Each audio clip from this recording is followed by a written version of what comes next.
It was supposed to be a fun weekend getaway, just me and a couple of friends.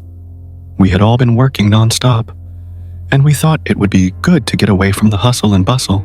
The plan was simple: a cabin deep in the woods, far from civilization. No phones, no distractions, just nature, campfires, and good company. We found a cabin. The cabin online. It was an old secluded place, hidden in a dense forest. The pictures made it look rustic, but charming, and the reviews were mostly positive. The only downside? It was about a 3-hour drive from the nearest town, but that didn't bother us. We were used to being away from everything.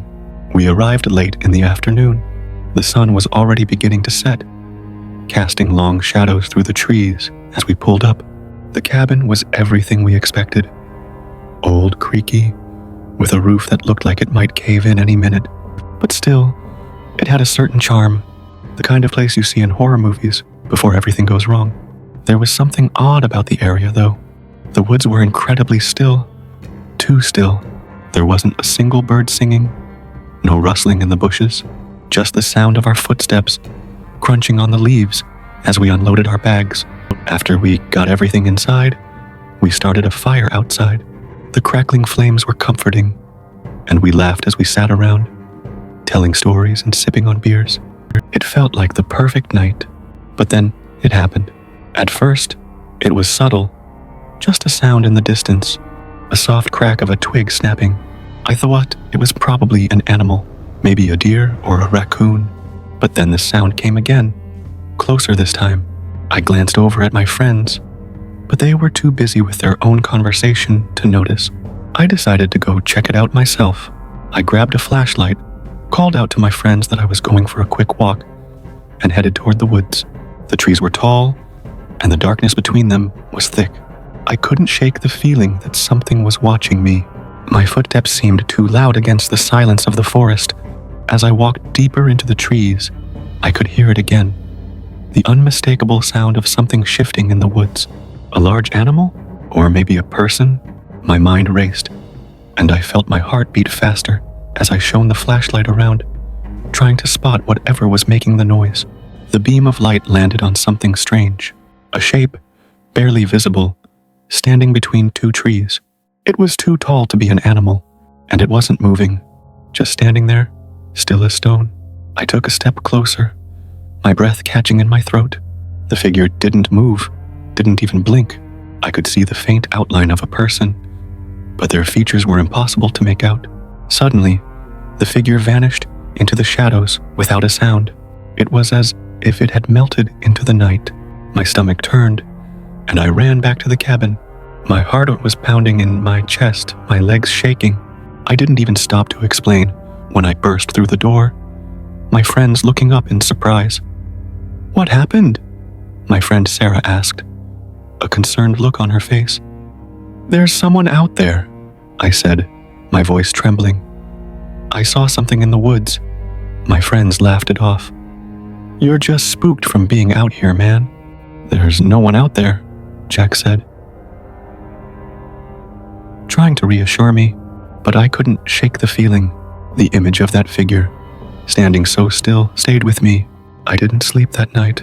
Every creak of the cap, every rustle of the trees outside made my heart race.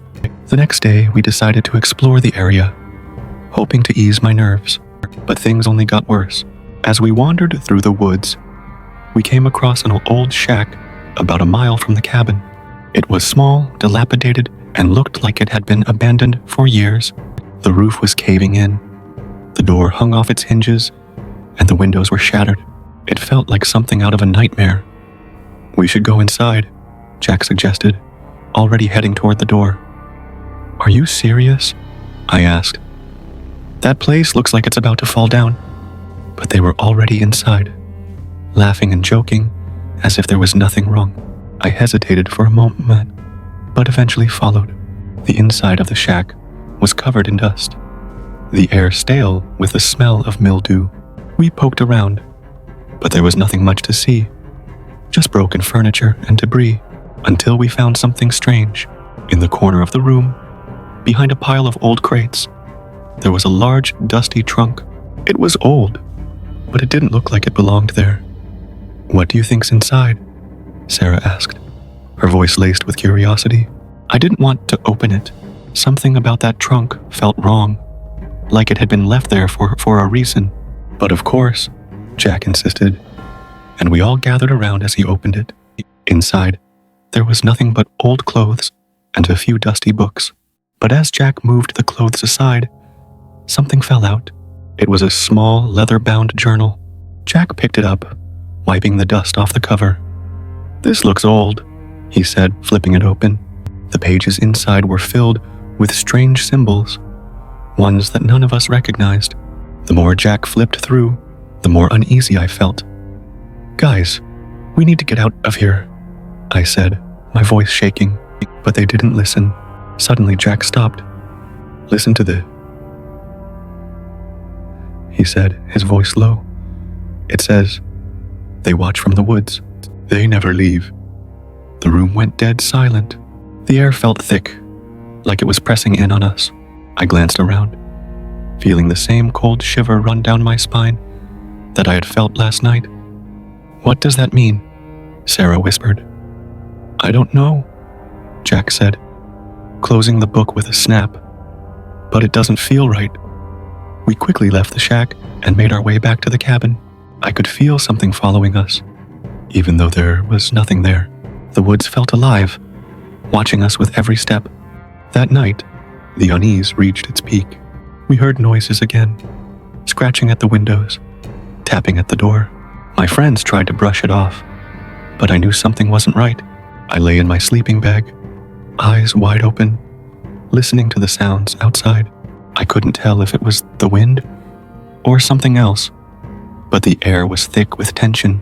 And then, just as I was about to drift off, I heard it. A whisper, soft but clear. "You shouldn't have opened it." I jumped up, terrified. But there was nothing, no one, just the dark, silent cabin. We left the next morning, packing up in a hurry. None of us said much. We just wanted to get out. As we drove away, I glanced back at the cabin one last time. The forest was still, like nothing had ever happened. But I swear I saw something in the window, a figure, standing in the shadows, watching us leave. I don't know what we disturbed that weekend, but I've never gone back to those woods, and I don't think I ever will.